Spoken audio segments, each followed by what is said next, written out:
가지고 16절에 자기를 나타내지 말라라고 하는 제목으로 은혜를 함께 나누려고 합니다.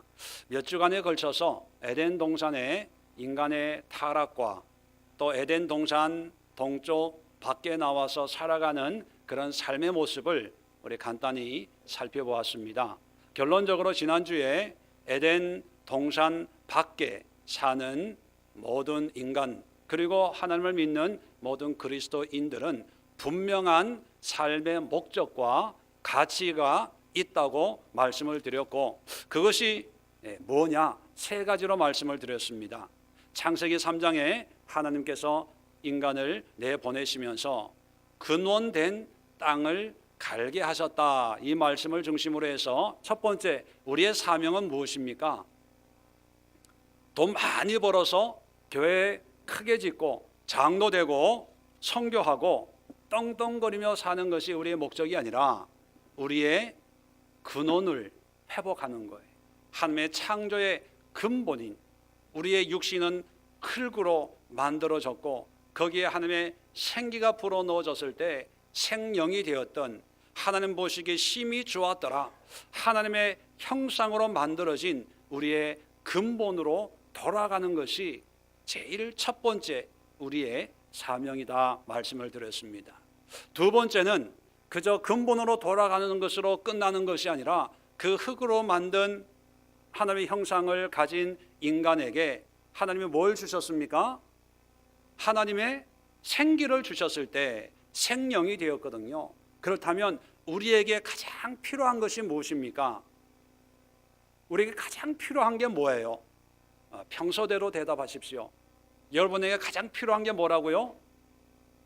평소대로 배운 대로 하지 말고 하나님 돈, 영예, 권세, 5kg 살 빠지는 것 뭐 이런 것이 아니라 하나님의 생기, 하나님의 영이 우리의 삶 속에 우리 안에 회복이 되어야 된다는 것입니다. 그리고 세 번째 중요한 게 뭡니까? 우리는 에덴 동산에서 쫓겨난 존재가 아니라 보냄을 받은 존재예요. 보냄을 받았다는 것은 하나님의 사명을 가진 사명자입니다. 사명자. 처음 듣는 것처럼 이렇게 은혜를 받고 계세요. 지난주에 다 한 건데, 자, 근본으로 돌아가고 하나님의 생기를 회복하고 그리고 주어진 삶을 환경과 상황은 어떠하든지 간에 사명을 가지고 우리가 살아가야 된다 하는 것을 말씀을 드렸습니다. 오늘은 이어서 이렇게 살아가는 구체적인 모습이 어떤가, 우리가 이렇게 살기 위해서는 우리의 삶 속에 어떻게 적용을 해야 될까, 아주 실제적인 적용의 부분을 말씀을 드리려고 합니다. 오늘 성경을 보면 예수님이 여러 사역을 하시다가 어떤 지경에 처해 있냐 하면 14절에 보니까 바리새인들이 나가서 어떻게 하여 예수를 죽일까 의논을 하기 시작합니다. 이제 예수님을 죽이려고 해요. 예수님 입장에서는 위기가 닥친 겁니다. 큰일 난 거예요. 자, 이럴 때 15절에 예수께서 아시고 이러한 바리새인들의 음모를 아시고 거기를 떠나가셨습니다. 그리고 많은 사람들이 따르는데 그들의 병을 다 고쳤어요. 그러면서 16절에 하시는 말씀이 자기를 나타내지 말라 경고하셨습니다. 나를 드러내지 말라는 거예요. 자, 이런 예수님의 모습을 보면서 우리가 하나님을 믿고 예수님을 구주로 영접을 하고 살아가는 그리스도인들입니다. 그렇다면 우리의 신앙의 모습, 삶의 모습은 어떠해야 될까? 이걸 알기 위해서 우리는 예수님을 본받아야 되죠. 왜요? 예수님은 하나님이 직접 인간의 몸을 입고 이 땅에 오신 분입니다. 그러니까 가장 완벽하고 완전한 우리의 롤 모델이 되는 거죠. 첫 번째 인간인 아담은 실패했습니다. 그러나 두 번째 아담으로 오신 예수님은 하나님의 뜻을 완전히 이루신 분이에요. 그렇기 때문에 예수님을 믿는 자를 하나님은 누구든지 다 구원해 주겠다 약속하셨거든요. 그러니까 우리의 신앙의 모델은 다윗도 훌륭한 신앙인이지만 그 역시 인간이기 때문에 허물이 있죠. 바울도 훌륭한 하나님의 일꾼이었지만 그 역시 우리와 똑같은 성정을 가지고 있는 인간입니다. 허물이 있습니다. 그러나 예수님은 완벽한 분이기 때문에 우리는 예수님을 따르는 삶을 살아야 됩니다. 그래서 예수님을 따르는 사람들을 일컬어서 뭐라고 부릅니까? 그리스도인이라는 거예요. 그리스도인이라는 그 말의 전제는 목사도 보지 않고 믿음 좋은 장로도 보지 않고 또 열심히 봉사하는 집사님, 권사님도 보지 않고 누구만 바라본다고요? 예수님만 바라보고 예수님을 따르고 예수님을 흉내내고 예수님을 사모하는 그런 사람들이 그리스도인이에요. 자, 그렇다면 오늘 예수님을 통해서 에덴 동산 동쪽 밖에 사는 그리스도인들의 모습은 어떠할까 한번 살펴봅시다. 자, 16절에 아까도 말씀드렸지만 자기를 나타내지 말라 경고를 했습니다. 왜 예수님이 드러나면 안 될까요? 그리고 왜 예수님 자기 자신의 존재를 많은 사람들이 알도록 드러내지 말라고 했을까요? 어떤 사람들은 이렇게 생각합니다. 바리새인들이 죽이려고 하니까 드러나면 예수님이 어디에 있는가 알려지니까 알려지면 발각이 돼서 바리새인들의 집중 공격이 있으니까 예수님이 어디로 가는지 이거를 비밀에 붙여라 이렇게 이해를 할 수도 있지만 성경이 그 이유를 분명히 우리에게 이렇게 말씀하고 있습니다. 17절에 이는이라고 하는 것은 이제 그 이유를 설명하는 거죠. 선지자 이사야를 통하여 말씀하신 바, 그리고 21절 끝에 이러이러함을 이루려 하심이니라. 자, 바리새인들이 무서워서 숨는 게 아니라는 거예요. 자기가 죽을 수도 있기 때문에 두려워서 나를 나타내지 말라라고 말씀한 게 결코 아니라는 것입니다. 그 이유는 뭡니까? 말씀을 이루기 위해서. 말씀을 이루기 위해서. 그러면 여러분, 예수님, 하나님이신 예수님도 이사야를 통해서 하신 말씀을 이루기 위해서 사셨다면 하나님을 믿고 예수님을 본받는 우리 그리스도인들도 뭐를 이루어야 돼요? 내 욕심을 이루어야 됩니까? 내 기도의 제목을 이루는 것이 우리의 목적입니까? 아니죠. 뭘 이루어요? 말씀을 이루는 거예요. 말씀을. 여러분 말씀을 이루고 계세요? 왜 대답이 없으세요? 말씀을 이루고 계세요? 네. 신앙생활은요, 하나님의 뜻인 말씀을 이루는 삶이에요. 제가 목회를 하면서 저도 목회자 아닙니까? 그래서 이게 어떤 목사님들이나 어떤 신앙생활을 하시는 분들을 뵈면 신앙생활 열심히 하는데 좀 우려되는 게 뭐냐 하면 하나님과 관계없는 것을 마치 하나님이 주신 비전이나 꿈이라고 여기면서 그것을 열심히 이루려고 애를 쓰는 분들을 보게 됩니다. 얘기한다고 듣진 않겠지만 속으로 참 걱정을 염려를 많이 합니다. 저게 아닌데 어떤 이름만 되면 알 수 있는 그런 목사님을 작년에 한번 뵀거든요. 근데 속으로 좀 걱정을 했어요. 하나님의 말씀을 이루는 게 아니라 자기의 또 하나의 왕국을 이루어 가고 있구나. 그분이 거기에서 말 한마디만 하면 모든 게 다 이루어지고, 너 저기 아프리카가, 너 저기 동남아시아가 이러면 그 다음 날로 보따리에 쌓여야 된다는 생각을 하는 거예요. 왜? 목사님이 그렇게 말씀하셨기 때문에. 그래서 그 목사님 주변에 있는 분들은요, 하나님이 목사님을 통해서 자기의 말씀하신다라고 생각하기 때문에 하나님을 보는 게 아니라 누구를 볼까요? 목사님을 보는 거예요. 그래서 목사님의 뜻을 이루어 드리기 위해서 순종하더라고요. 언뜻 보면 참 부러워요. 왜? 목사님이 이러라 그러면 이러니까. 우리 교회는 절대로 그런 일은 안 일어나거든요. 제가 이러라 그러면 근데 목사님, 참 우리 목사님은 말이야 뭐 이러거든요. 왜냐하면 우리 성도들은 저를 바라보지 않고 누구를 바라보기 때문에 하나님을 그렇지 않더라도 그냥 그런 것처럼 끄떡끄떡 하세요. 걱정이 돼요.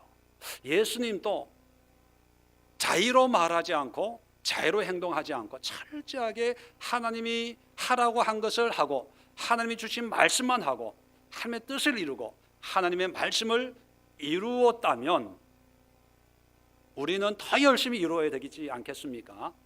자, 예수님이 모든 상황 속에 하나님의 말씀을 어떻게 이루었는가 18절에 기록되어 있습니다. 보라, 내가 택한 종 곧 내 마음에 기뻐하는 바 내가 사랑하는 자로다. 내가 내 영을 그에게 줄 터이니 그가 심판을 이방에 알게 하리라. 자, 18절부터 21절까지는요 이사야 42장 1절로 4절의 말씀을 인용하고 있습니다. 이사야에게 주신 그 말씀을 인용하고 이 말씀을 예수님이 이렇게 이루었다라고 말씀하고 있는 거거든요. 자, 그런데 18절에 보면 하나님이 예수님을 향해서 내 마음에 기뻐하는 바 내가 사랑하는 자다 이렇게 말씀을 하고 있습니다. 왜 사랑하고 왜 기뻐할까요? 그 이유를 자, 내가 내 영을 그에게 줄 터이니.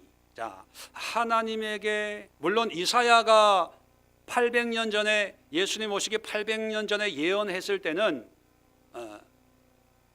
예수님을 지칭하지 않고 예언이니까 이러이러한 사람에게는 내 영을 줄 거다 이렇게 예언을 했고 800년 뒤에 예수님에게 이루어진 거죠. 세례받을 때 성령이 비둘기같이 임한 거죠. 그러니까 줄 터이니 하니까 예언이기 때문에 미래형으로 얘기한 거고 예수님에게는 이루어진 거죠.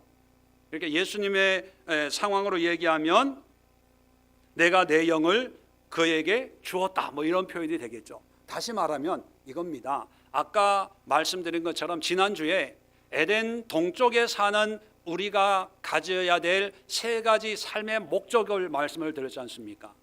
자, 그렇다면 예수님이 하나님으로 이 땅에 오셔서 완벽한 인간으로 이 땅에 오셨고 사셨습니다. 인간의 근본을 회복한 거예요. 자, 그리고 세례를 받으면서 공생하기 전에 세례를 받으면서 완전한 그 인간에게 뭐를 또 추가해서 받으셔요? 성령을. 자, 근본을 회복하고 하나님의 생기를 회복한 다음 그 다음에 마지막 하나님의 사명을 이루어 가고 있는 거죠. 바리새인들은 죽이려고 해도 오직 하나님이 주신 그 사명을 이루기 위한 그런 삶을 살고 있는 분이 바로 예수님입니다. 그럴 때 그러한 예수님을 향해서 내가 택한 종, 내 마음에 기뻐하는 자, 그리고 내가 사랑하는 자 이렇게 표현하고 있습니다. 예수님이기 때문이 아니라 예수님이 살아가는 그 삶의 모습을 보고 이렇게 말씀했다면 우리도 똑같이 우리의 근본을 회복하고 성령의 은혜 가운데 살면서 우리의 환경과 상황은 어떠하든지 간에 하나님이 나에게 주신 사명을 감당하며 살아가야 되겠다라고 하면서 주부는 가정에서 청소하고 빨래하고 설거지하고 직장인은 직장에서 열심히 일하고 학생들은 학교에서 열심히 공부한다면 하나님이 뭐라고 부른다고요? 내가 택한 종, 내 마음에 기뻐하는 자, 내가 사랑하는 자로다 이렇게 말씀한다는 거예요. 다 목회해야 되는 게 아니고 선교사 돼야 되는 게 아니고 전도를 그냥 10명씩 100명씩 이렇게 전도를 해야 되는 게 아니고 11조를 그냥 1000만원 1억씩 11조를 해야 내가 택한 종, 기뻐하는 자, 사랑하는 자 그렇게 하나님이 부르시는 게 아니고요. 정말 가난하고 병들고 힘든 상황 속에서도 그래 나는 진흙 같은 존재야. 아무것도 자랑할 게 없지만 내 안에는 하나님의 형상이 있어. 나는 진흙이지만 내 안에 있는 이 예수 그리스도의 형상을 세상 사람들에게 알게 해야지. 그러면서 자기가 살고 있는 환경과 상황 속에서 믿음의 냄새, 믿음의 향기를 발할 때 그 모습이 하나님이 기뻐하시고 사랑하는 자다, 이렇게 말씀하신다는 거예요. 예수님도 친히 이렇게 사셨다는 것입니다. 우리의 모범이 되어주셨다는 거예요. 그렇다면 우리도 그렇게 살아야 되지 않겠습니까? 그런데 신앙의 상황을, 요즘의 상황을 보면 우리가 목표를 잘못 정한 것 같아요. 교회에서 가르치는 내용들이 살짝 본질에서 많이 벗어난 게 아닌가. 그리고 그런 가르침을 통해서 성도들이 가지고 있는 어떤 기도의 제목, 하나님 앞에 나아가면서 하나님의 응답을 구하려고 하는, 또 누리려고 하는 그런 삶의 모양과 모습들이 성경에서, 그리고 하나님이 말씀하는 관점에서 벗어나서 그저 내가 원하는 대로, 내가 바라는 대로, 우리가 볼 때 좋은 것을 추구하고 그것을 이루려고 하는 그런 신앙의 모습이 아닌가, 그런 생각을 해보게 됩니다. 자, 그렇다면 예수님은 어떻게 해서 이렇게 기뻐하고 사랑받는 자다라고 하는 인정을 받았을까? 그 다음에 나옵니다. 18절부터 이제 21절까지 5가지의 삶의 모습을 우리가 소개해 주고 있는데, 간단하게 설명을 하면서 나도 이렇게 살아야 되겠다, 여러분 도전받는 그런 시간이 될 수 있기를 바랍니다. 자, 19절 첫 번째, 예수님은 어떤 삶을 사셨냐? 다투지도 아니하며. 다투지 않았다는 거예요. 쉽게 얘기하면 싸우지 아니했다는 겁니다.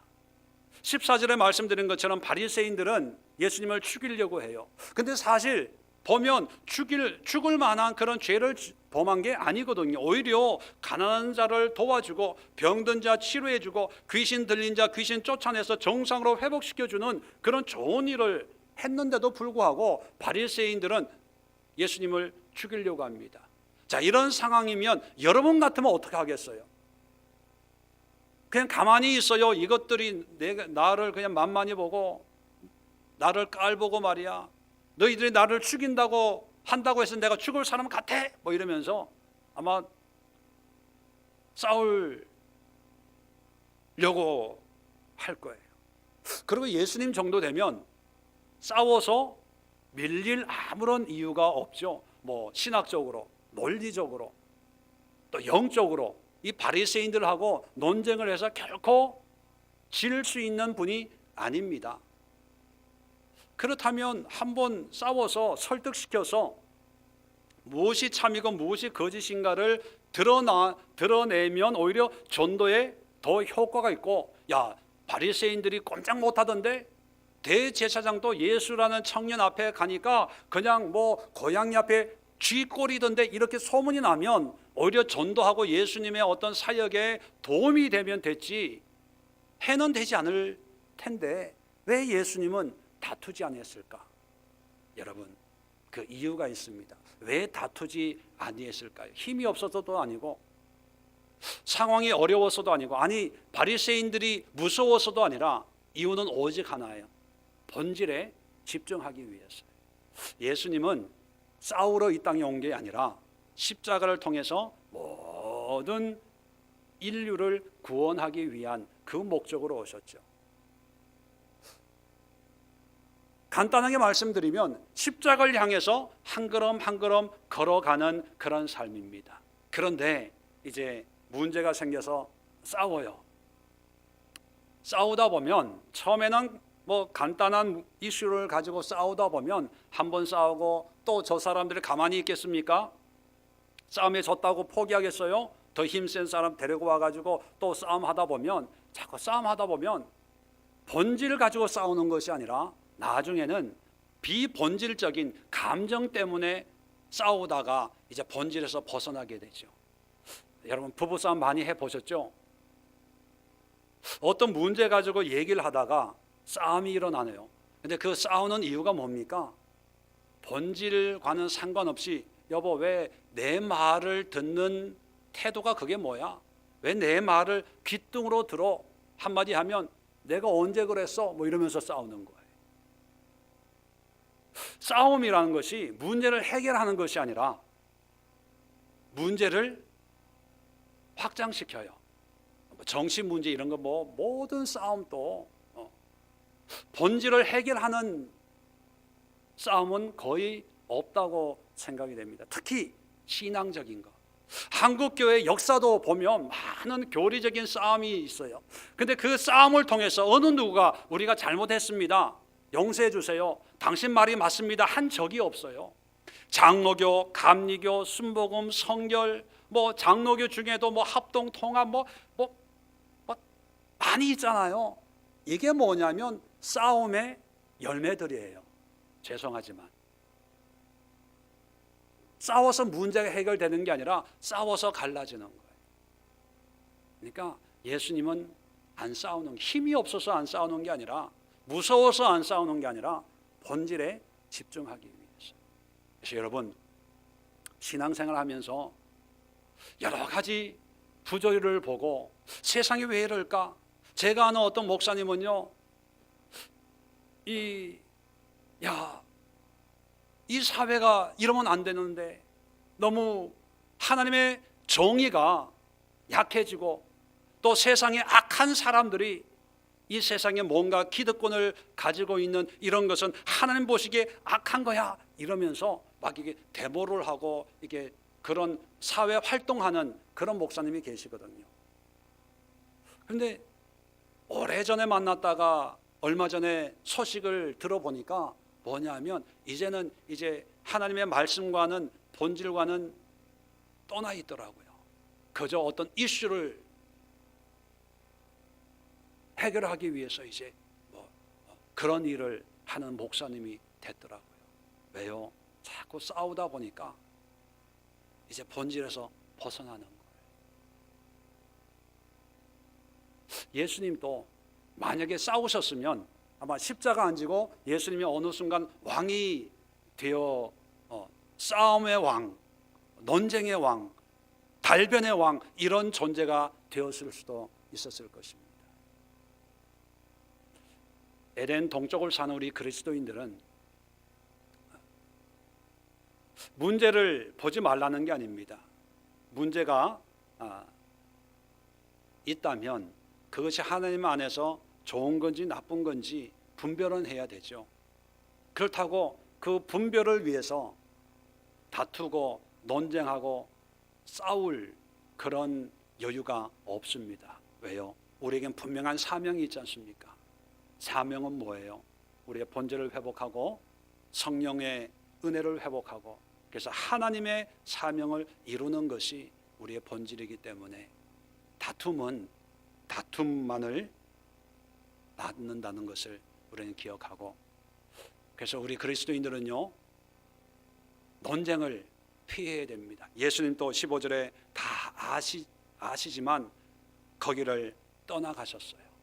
그리고 더 가난한 사람들, 병든 사람들에게 가서 그 병을 고쳐주었던 것처럼 우리가 어떤 나의 안위를 지키기 위해서, 나의 편안함을 지키기 위해서 불의의 세력과 싸우다 보면 하나님의 뜻을 이루기가 그만큼 힘들어질 수 있다는 것입니다. 두 번째, 오늘 18절 계속해서 19절 계속해서 들레지도 아니하리니, 이 들렌다는 말은 우리가 잘 사용하지 않는 그런 단어죠. 헬라어 원어를 보면 클라우가조라는 단어, 클라우가조. 여기에서 파생된 영어 단어가 cry라는 단어예요. cry, 운다는 의미를 가지고 있죠. 그러나 그 cry라는 단어에는 부르짖는다, 외친다 그런 뜻이 있습니다. 이 의미는 뭐냐면 내가 억울하고 분한 그런 상황이 되었을 때 나의 억울함을 이제 외치는 거죠. 또 분함을 이제 표현하는 거예요. cry. 내가 왜 이런 대접을 받아야 되냐? 내가 왜 죽임을 당해야 되냐? 내가 뭐가 잘못했어? 뭐 이렇게 외치는 거예요. 들렌다. 우리의 감정이나 이 말을 이렇게 높여서 외치는 그런 의미입니다. 그런데 예수님은 그렇게 안 했다는 거예요. 그 얘기는 뭐냐면 참았다는 거예요. 참았다는 거예요. 왜 참았을까요? 나중에 말씀드리지만 하나님은, 예수님은 해답을 알고 있어요. 해답을.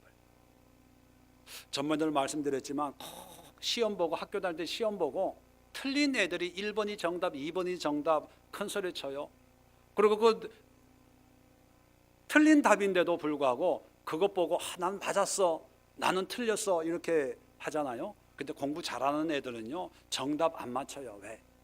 그게 일비일희 안 해요. 왜? 나는 정답을 알고 있으니까. 정답을 모르기 때문에 답답하게 되고 또 억울하게 되고, 그래서 막 원통하고 분해서 뭐 외치고 따지고 흥분하게 되지요. 예수님은 정답이 있기 때문에 흥분하지 않습니다. 그래서 여러분, 다투지 말아야 되는데 어쩔 수 없이 다툴 때 이길 수 있는 방법을 제가 싸움의 기술을 말씀을 드릴게요. 싸움 하실 때 절대로 흥분하지 마세요. 따라합시다. 흥분하면 진다.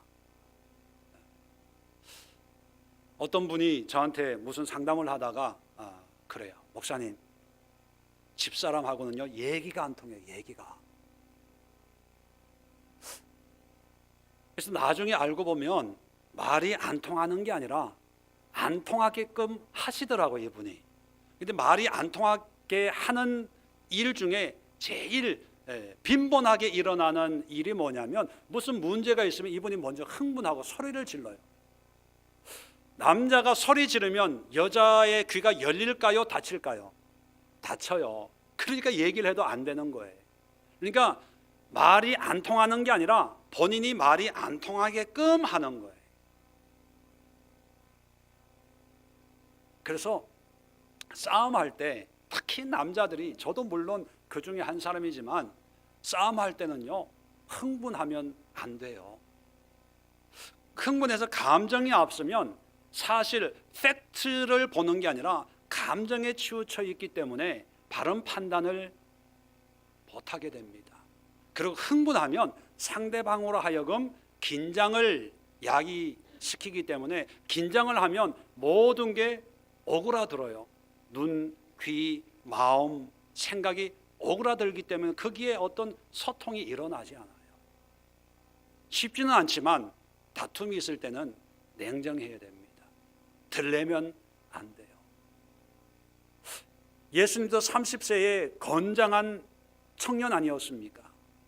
나중에 유월절 예루살렘 성전에 가서 그 성전에서 물건을 사고 팔고 환전하는 사람들 보면서 상을 뒤집어 엎으면서 만인이 기도한 집을 강도의 소굴로 만들었다라고 할 정도로 아주 혈기가 왕성한 분이 예수님이십니다.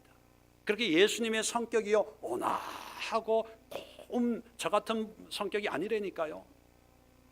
예수님도 혈기가 있어요. 혈기가. 그런데 이런 위기, 다툼, 문제 앞에 소리를 높이지 않았어요. 침착하셨습니다. 왜요? 해답이 있기 때문에. 그 해답이 뭔가는 나중에 또 나옵니다. 여러분, 절대로 세상을 향해서 흥분하지 마십시오. 자, 세 번째, 19절 계속해서 아무도 길에서 그 소리를 듣지 못하리라. 자, 이게 무슨 뜻일까? 예수님이 드러나지 않으니까 몰래 다니니까 세상에 사람들이 그 길에서 예수님의 발걸음 소리를 듣지 못한다는 의미일까? 여러분, 그건 우리가 그냥 문자적으로 해석하는 거고요. 이 단어의, 이 문장의 의미는 아마 설명을 드리면 아마 이해가 빠를 겁니다. 우리 옛날 조선시대도 그런 게 있죠. 왕이나 고관 대작이 길에 행차하면 어떡합니까? 신하 하나가 앞에 서서 물러거라, 암흑의 대감 납친다 그러면 뭐 엎드리는 사람도 있고 구경 나오는 사람도 있고 먼 발치에서 그 왕이나 대감의 행차를 지켜보는 사람도 있고 뭐 그런 일이 있잖아요.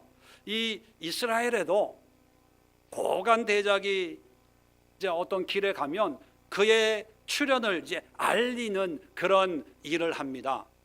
뭐 개선 장군 같으면 뭐 앞에서 장군이 납신다 하면 사람들이 막 구경도 오고 또 존경도 하고 그 앞에 엎드리기도 하고, 예수님 또 어린 나귀 타고 예루살렘에 입성할 때 사람들이 호산나 호산나 하면서 겉옷을 벗어 가지고 그 길을 만들고 종려나무 가지를 흔드는 것처럼 어떤 왕의 행차처럼 그렇게 요란하게 대단하게 내가 누구다 하는 것을 드러내지 않았다는 거예요. 예수님이 어떤 분입니까? 하나님의 본체예요. 하나님의 형상입니다. 하나님의 아들이에요. 하나님이 인간의 몸을 입고 이 땅에 오신 만왕의 왕입니다. 그리고 지금 어떤 상황입니까? 많은 사람들을 치료하는, 세상 말로 하면 명의예요, 명의. 그리고 그 가르침은 서기관보다 훨씬 권세 있는, 정말로 하나님의 말씀을 잘 풀어 설교하는 그런 명강의 하는 분입니다. 자, 그러면 사람들로 하여금, 보통 사람은 나의 존재를 좀 인정받고 싶고 대접받고 싶고, 바리새인들은 나를 죽이려고 하지만 다른 사람들로부터는 뭔가 인기를 좀 얻고 싶어 하는 그런 사람의 심리도 있지 않습니까? 내가 이렇게 수고하고 내가 이렇게 열심히 일을 했으면 뭔가 목사님이, 어떤 교인들이 좀 알아줬으면 내가 했다는 것을 좀 나타내고 싶은 그런 마음이 있잖아요. 그런데 예수님은 그렇게 놀라운 사회, 귀신을 쫓아내고 병을 치료하고 천국 복음을 전하는 그런 일을 하시고 있음에도 불구하고 자기의 존재를 드러내지 않았다는 거예요. 겸손했다는 것입니다.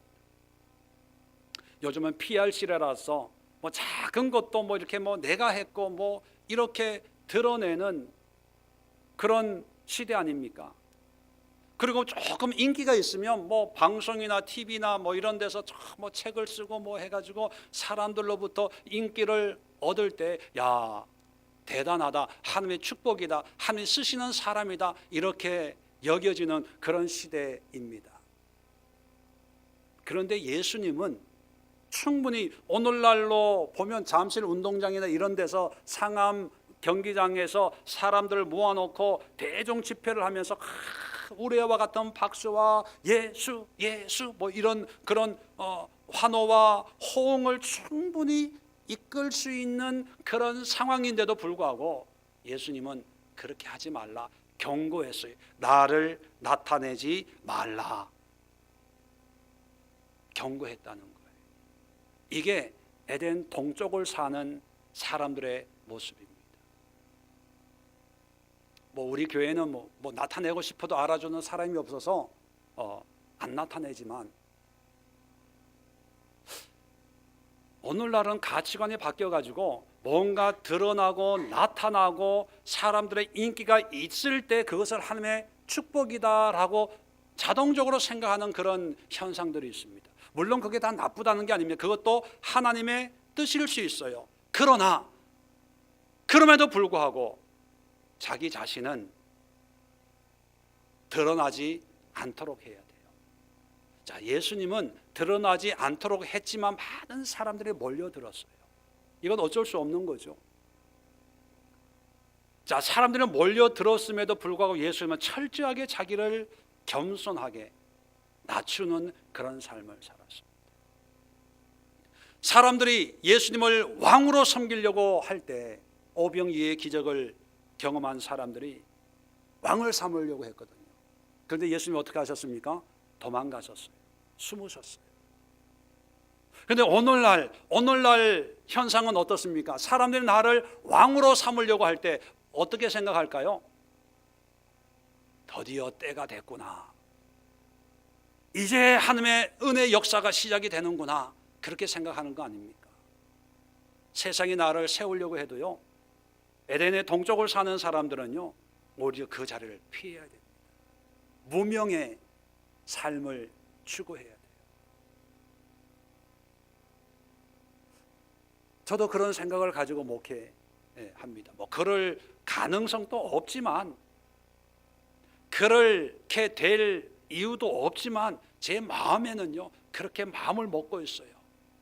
총회장 하라고 해도 나는 그냥 이름 없이, 내가 늘 얘기하잖아요. 제 이름으로 책을 한 권 냈다, 출판 무슨 기념회를 한다 그러면 김재원 목사 타락했다고. 제가 CBS, CTS 이런데 방송에 나와서 한다, 물론 그게 나쁘다는 얘기가 아닙니다. 하나님의 은혜를 주시면 해야 되죠. 그런데 저는 그렇게 생각한다는 거예요. 예수님처럼 나를 나타내지 않도록. 목사님 설교가 너무 은혜로우니까 그렇게 생각하는 분도 없겠지만 한 달 500만 원씩 설교, 성교 내가 후원을 할 테니까 목사님 그렇게 CBS 제일 프라임 타임에 9시에 설교 나가도록 그렇게 하십시오. 그래서 신영진 집사가 1,000만 원씩 그냥 그러면 1,000만 원은 받지만 안 한다는 거예요. 안 한다는 거예요. 왜요? 저는 저를 알거든요. 높아지면 충분히 타락할 수 있는, 거기에 또 이렇게 매일 수 있는 그런 연약한 내 본질이 티끌 아파르라는 걸 알거든요. 그리고 하나님의 은혜가 없으면 아무것도 할 수 없는 그런 연약한 목사 중에도 정말 밑에 있는 목사는 걸 알기 때문에 나를 드러나면 저 같은 사람 금방 타락해요, 여러분. 그래서 저는 안 한다는 거예요. 그리고 또 하나, 드러내지 않아도 나중에 나옵니다. 하나님의 역사를 알기 때문에 굳이 그렇게 할 필요가 없다는 거예요.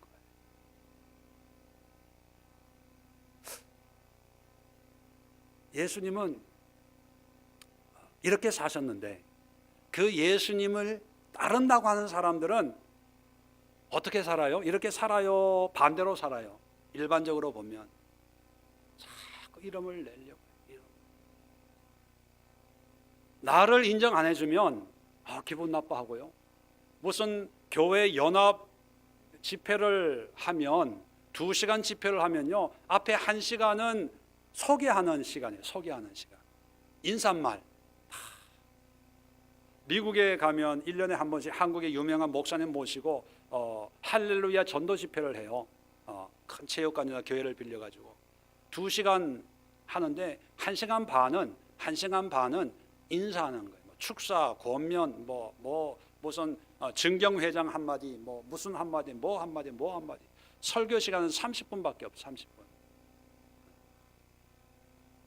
왜 그렇게 할까? 그렇게 해야 그 목사님이 오시고 그 목사님 와야 누가 따라온다? 교인들이 따라오는 거예요. 인원 동원하기 위해서 이름을 올려놓는 거예요. 이런 지경이 됐습니다.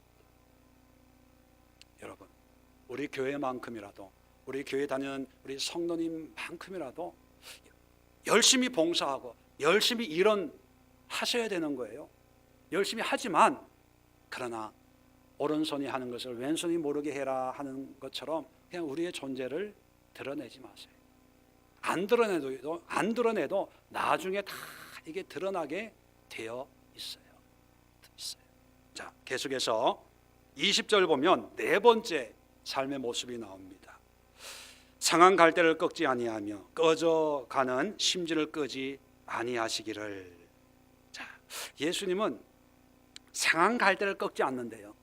이 갈대라고 하는 것은 우리 개념하고 좀 다릅니다. 유대인 유다 지방의 갈대는 이 갈대를 꺾어 가지고 이 갈대가 무슨 기능을 하냐면 그 마리수를 재 가지고 칫솔질은 자로 활용을 하고, 또 이 갈대를 가지고 어떤 지팡이나 막대기, 갈대란 게 이게 직선 곧은 식물 아닙니까? 그래서 뭔가 이렇게 지탱하는 그런 용도로 쓰는데 이 갈대가 상해서 꺾여져 버렸다는 거죠. 그러면 이것은 누구나 이건 물어볼 필요도 없이 가치 없는 갈대다 이렇게 생각이 되는 거예요.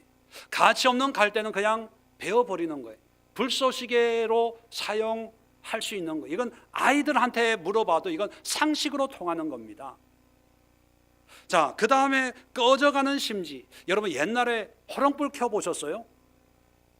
호롱불 켜 보신 분은 알겠지만 이 호롱불 불이 잘 타다가 기름이 떨어져서 흔들흔들 할 때 이때 거름이 제일 많이 생겨요. 왜? 기름이 안 타고 뭐가 타기 때문에, 심지가 타니까. 자, 이럴 때는 방 안에 있는 사람이라면 아이들도 거름이 막 시커먼 게 막 춤추면서 올라가면 어떻게 해요? 불을 꺼요. 아, 기름이 떨어졌구나. 그래서 불을 끄고 기름을 보충해서 다시 불을 켜야 아주 밝은 거름이 없는 불이 켜지거든요. 그래서 이 꺼져가는 이 심지를 끄는 것은 상식이에요, 상식. 그런데 예수님은 끄지 않았다는 거예요. 상식인데도 꺾지 않았다는 거예요. 이게 무슨 뜻이냐면 이 상한 갈 때 꺼져간 심지는 뭐냐면 버림받은, 소외당한 어떤 사람들을 상징하는 거죠. 누가 봐도 소망이 없고, 누가 봐도 가난하게 살 수밖에 없고, 누가 봐도 뭐 저주받고 형벌 같은 그런 삶을 사는. 그래서 그 사람들 외면한다고 해서 누가 뭐라고 할 사람도 없고, 그 사람들을 부정한다고 해서 누가 뭐라 할 사람이 없는 그런 상태에 있는 사람들까지도 예수님은 다 품으셨다는 것입니다. 물론 사랑할 만한 사람들은 물론 사랑해야죠. 여기서 말씀하는 핵심은 뭐냐면 사랑할 만한 사람 사랑하지 말고 이런 사람들만 사랑해라. 마치 구제와 어떤 소외당한 사람들을 위해서 일생을 헌신하라는 그런 메시지가 아니라 사랑할 만한 사람도 사랑하지만 그러나 사랑할 수 없는 사람들까지도 품으셨다는 거예요. 긍휼을 베풀었다는 것입니다. 자, 그래서 우리 그리스도인들이 에덴 동산을 나와서 에덴 동산 동쪽을 사는 그런 삶을 사는 그리스도인들은 물론 사랑해야 될 사람은 물론 사랑해야 됩니다.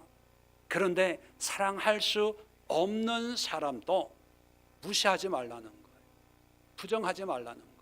그래서 예수님은 간음하다 잡힌 여인까지 그 죄를 용서해 주셨고, 십자가에 달려 돌아가시면서 함께 사형 언도를 받은 강도까지 그 영혼을 구원하셨습니다. 하나님, 예수님에게는 예외가 없다는 거예요. 예외가.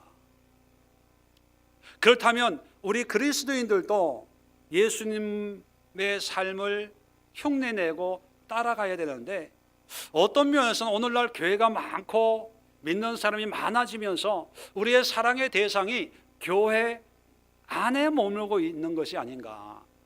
우리 집사님, 권사님, 또 목사님 뭐 이러면서 우리 교회가 가족 같아요, 너무 좋아요. 자, 그래서 서로 사랑하고 이런 건 참 좋습니다. 그게 나쁘다는 게 아닙니다.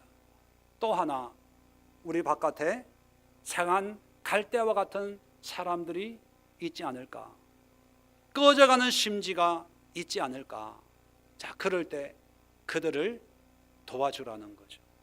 남들은 다 안 된다고 하더라도 우리 그리스도인들은 그래도 사랑하고 섬겨야 된다는 것입니다. 요즘에 제주도에 있는 이슬람 난민들이 사회적인 이슈가 되고 있거든요. 왜냐하면 이슬람 하면 IS가 생각이 나니까 이슬람이 들어오면 마치 그 테러범들이 같이 섞여서 들어온다고 생각을 해서 뭐 받아들이면 안 된다, 다시 추방해야 된다, 뭐 이런 논란들이 있습니다. 그런데 그 논란들의 그 진원지가 누구냐 하면요, 교회. 이슬람이 들어오면 기독교가 위험해진다는 거예요.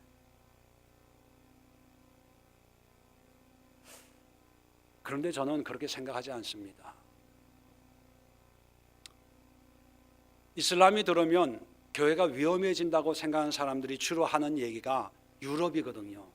지금 유럽은 거의 이슬람화가 됐어요. 특히 프랑스 같은 경우에는 아프리카 사람들이 이제 하도 많이 들어와 가지고 교회는 그냥 건물만 있고 없고 이제 다 이슬람 사람들의 이슬람 문화, 이슬람의 어떤 영향들이 많이 되어 있습니다. 그런 걸 보면서 이슬람이 들어오면 우리나라도 언젠간 저렇게 될 수밖에 없을 거야라는 그런 두려움이 있는 거죠.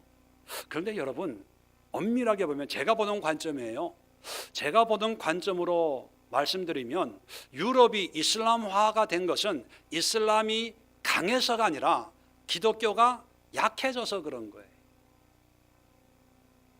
유럽의 기독교, 유럽의 교회가 힘을 잃어버렸기 때문에 그냥 이슬람이 들어오니까 그냥 편하게 이렇게 확장되는 거지, 이슬람에서 노방전도를 열심히 해서 교회에 문 닫은 게 아니에요. 이슬람에서 모스크, 이제 그들의 사원을 짓고 노방전도, 축호전도, 알라를 믿으세요, 뭐 전도지, 전단지 만들어 가지고 막 부흥이하고 이래서 교회가 문을 닫게 된 게 아니고, 그렇게 해가지고 이슬람이 부흥한 게 아니고요. 그렇게 안 해도 그냥 사람들이 들어오니까, 그냥 이슬람 믿는 사람들이 많아지니까 그게 드러나는 거예요. 반대로 예수 믿는 사람들이 없어지니까 교회가 축소 쪼그라드는 거예요. 자, 그것을 우리 한국교회에 적용을 하면 한국교회가 이슬람을 무서워할 필요가 뭐가 있습니까? 우리가 믿는 하나님이 진정한 하나님이시고, 우리가 섬기는 따르는 예수님이 진리이시고, 우리가 진리의 자녀들이라면 어둠 속에 있는 사람들이 300명 400명 온다고 한들 뭐가 겁이 납니까? 우리 안에 진리가 있는데. 오히려 그들이 오면 그들이 믿는 알라가 진정한 신이 아니라 우리가 믿는 예수 그리스도가 진정한 신이라는 것을 보여줄 수 있는 기회가 되는구나, 이렇게 생각해야 되는 거 아니에요? 그런데 400명, 그것도 난민, 돈도 없고 아무것도 없는 사람 몇백 명이 제주도 도착했다고 한국의 교회들이 벌벌벌벌 떨어요. 이것은 그들이 강해서가 아니라 우리의 약함을 절실하게 보여주는 거예요. 교회 외형은 커졌지만 내실은 아무것도 아니라는 거예요. 감기 앓는 환자 옆에만 있어도 나 감기 걸리면 어떻게 전전긍긍한다면 그게 건강한 사람입니까? 내가 건강하면 마스크 하나 끼고 독감 걸리는 사람하고 얘기도 하고 그래도 끄떡 없어야 되는 거 아닙니까? 근데 10m 전방에 감기 환자가 있는데, 야, 큰일 났다, 오늘 감기 걸렸어, 어떻게 약을 먹고 자야 되나? 이러면 이건 건강한 상태가 아닌 거예요. 한국교회가 그런 거예요. 그러니까 난민, 정말 돌아갈 곳도 없는 가족을 잃어버리고 이런 사람들이 지금 그 사람들 한국을 알고 왔겠습니까? 오다 보니까 여기까지 왔는데 이슬람이라고. 아니, 그러면서 이슬람에 가서 선교하는 건 또 뭐예요? 이슬람을 전도해야 되는 선교 헌금을 또 걷어요. 이게 앞뒤가 안 맞는 거예요.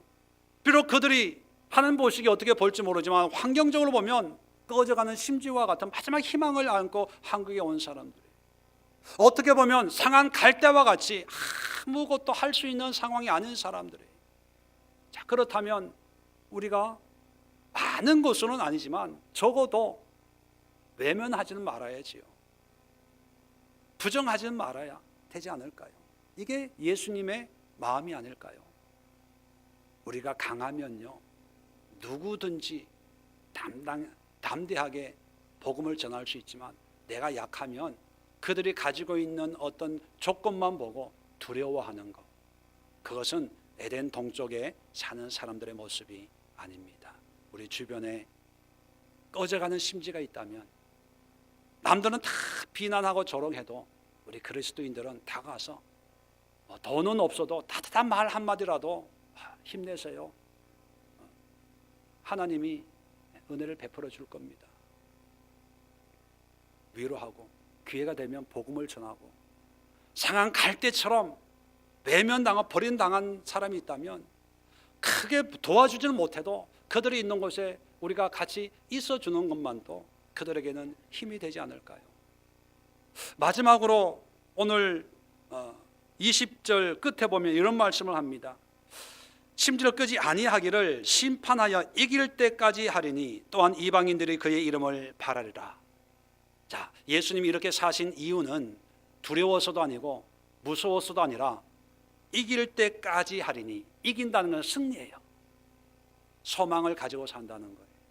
세상 사람들은요, 싸워서 이기는 것이 이기는 거라고 생각하고, 세상 사람들은 내 목소리를 크게 내가지고 상대방을 목소리로 제압해 이긴다고 생각을 하고, 또 사람들은 내 옆에 뭐 기라성 같은 그런 사람들이 쫙 있어야 이긴다고 생각을 해요. 그런데 예수님은 그게 이기는 게 아니라 오히려 다투지 않고 피하고 목소리를 들리지 않고 또 내의 존재를 숨기고 또 상한 갈대 꺼져간 심지 같은 사람들하고 같이 있는 것이, 이것이 바로 하나님 나라의 승리라는 것을 알기 때문에, 그리고 나중에는 이방인들이 그의 이름을 바라리라. 지금은 버림받고 지금은 조롱하지만 결국은 나중에 나를 알게 될 거야 라는 소망이 있어요. 이사야 42장 4절 원문에는, 오늘은 생략이 되어 있는데 마태는 생략을 했는데, 원문에는 어떻게 기록하고 있냐면 4절에 그는 쇠하지 아니하며 낙담하지 아니하고 라는 말이 들어가 있어요. 낙심하지 않는다는 거예요. 낙담하지 않는다는 거예요. 왜요? 이것이 승리의 길이에요. 이것이 믿음의 길이에요. 우리는 교회를 크게 세우는 것이 승리의 길이라고 생각을 합니다. 우리는 우리 교회 의사, 변호사, 뭐 판사, 검사, 뭐 국회의원 이런 분들이 쫙 와가지고 장로가 되고 권사가 되고 집사님이 되고 이런 것이 하나님의 축복이고 성공이라고 생각합니다. 얼마 전에 만난 어떤 분이 나한테 그래요.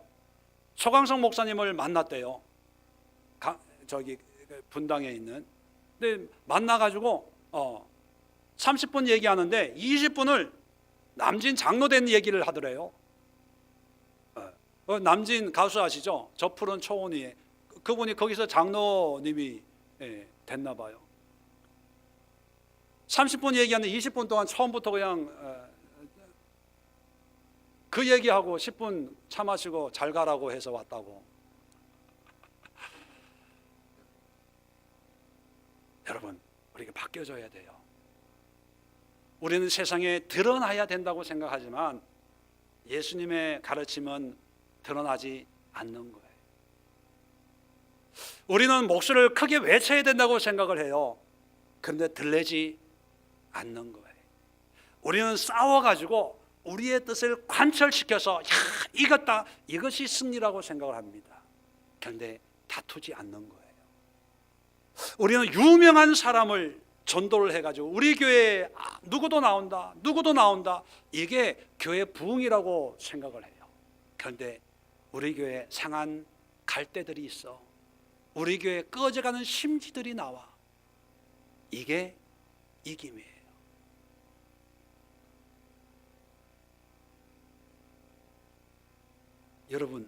여러분의 삶을 오늘 말씀과 한번 비교해 보십시오. 예수님이 이렇게 사셨습니다. 결국은 십자가에 돌아가셨어요. 세상적으로 보면 실패한 거예요. 세상적인 관점으로 보면 아무것도 아닌 거가 된 거예요. 그 제자들도 뿔뿔이 흩어졌으니까. 그런데 3일 뒤에 어떤 일이 일어났습니까? 다시 살아나셨어요. 그리고 그 제자들로 말미암아 오늘날 모든 이방이, 모든 열방이 이 십자가에 돌아가신 이 예수님을 바라고 있어요. 왜요? 이분이 진정한 승리자이기 때문에. 그리고 이분이 산 삶을 우리는 본받아 사는 그리스도인이라고 얘기하고 신앙생활을 하지요. 그런데 안타까운 것은 예수님과는, 그 말씀과는 다른 삶을 살고 있다는 겁니다. 우리는 낮아져야 돼요. 우리의 존재가 드러나면 안 됩니다. 그래서 교회 뭐 간판 하나 하는 것도요, 참 마음에 부담이 돼요. 교회 개척을 10년 만에 전도지를 만들어서 전도할 정도니까 어떤 분은 그거 뭐 만들면 되지 뭐, 혹시 하나님이 아니라 교회가 드러날까 봐, 예수님이 아니라 어떤 교회 이벤트나 담임 목사의 어떤 존재가 드러날까 봐 참 두렵습니다. 제 설교를 통해서 예수님이 이런 분이구나, 믿음 생활에는 이런 거네, 이렇게 알아야 되는데 그게 아니라 어떤 외적인 것이 사람들에게 드러날까 봐. 왜? 그것은 하나님이 원하는 게 아니거든. 그리고 죄송하지만 저희 교회 상한 갈대 같은, 꺼져가는 심지 같은 분들이 많이 왔으면 좋겠어요. 나는 그런 치유의 능력은 없지만 그건 하나님이 하실 거고, 예수님처럼 그냥 품는 거예요. 품는 거. 이 말씀을 이해하면서부터 제가 바뀐 거예요. 저도 보세요, 깐깐하게 생겼잖아요. 이게 흐릿흐릿한 사람 아니에요. 여기다가 염색만 하면요 정말 이게 날카로운 사람이거든요. 그런데 이게 그냥 이래라 저래라 잔소리하고 가르치고 뭐 그게 아니라 그냥 품자. 나머지는 하나님이 하시고 그냥 품자. 그런 마음을 가지니까 이제 원망 불평이 없는 거예요. 제가 뭐 교인들한테 이렇게 하세요 저렇게 하세요 그런 생각이 없어진 거예요. 그냥 있어주는 게 감사한 거예요. 열심히 하니까 감사한 거고, 또 함께 신앙생활 하니까 감사한 거고, 하나님께서 은혜를 주시겠지, 믿음을 주시겠지, 그냥 기다려주는 거예요. 이게 목회란 뭐냐 하면 기다리는 거더라고요. 기다리지 못하니까 자꾸 인간의 의욕과 욕심과 뭐 이런 게 자꾸 앞서는데, 그래서 제가 이제 좀 잘할 수 있는 게 뭐냐면 좀 기다리는 거. 그런데 아직은 힘들어요. 속에서는 저도 막 내 소리가 막 들내고 싶고 막 다투고 싶고 저런 걸 그냥 막 한마디 해주고 싶은데, 그래도 지금까지는 별 얘기 안 하고 잘 참고 있어요. 서너 분에게 대해서. 여러분, 오늘 말씀을 통해서 실질적으로 우리의 삶이 어때? 이건 영적인 것도 아니고요, 이거는 뭐 믿음 좋은 사람의 얘기가 아니라 우리 모두의 얘기예요. 우리가 이렇게 사는 거예요. 한번 정리하시고 이렇게 실천하십시오. 이렇게 도전하십시오. 연습하십시오. 이것만 잘하면 하나님이 승리의 면류관을 우리 모두에게 씌워줄 줄로 믿습니다. 기도합니다. 좋으신